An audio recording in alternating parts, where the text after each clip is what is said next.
In today's video, I'm going to teach you how to kickstart your trading journey using the trading panel in Supercharts. It's a great tool for both beginners and seasoned traders looking to hone their skills without the risk of losing real money. First, navigate to the trading panel, which you'll find conveniently located at the bottom of the Supercharts interface. Here, you'll see a range of brokers available within your region. However, for beginners or those wanting a risk-free environment, you'll be pleased to know that paper trading is accessible to everyone, no matter where you are, so you never miss a chance to practice. To start, click on the paper trading icon that you'll see in the trading panel, and then go ahead and click Connect. With just these simple clicks, you're all set up for simulated trading. Once you're connected to your paper trading account, it's time to dive in and start placing orders and making trades. Your paper account initially comes with $100,000 in virtual currency.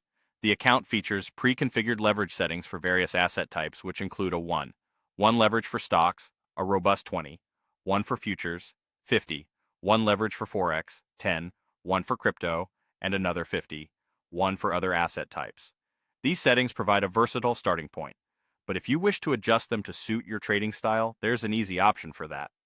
Look for the gear button located near your account's name. Clicking on this will take you to a menu where you can customize various settings. You can adjust the leverage for different asset categories depending on your preferences or trading strategies. Moreover, you can configure the commission per contract for futures and even determine your preferred commission type, be it a specific monetary value or a percentage of your trades. Once you've got your settings just right, focus shifts to placing orders through the order panel.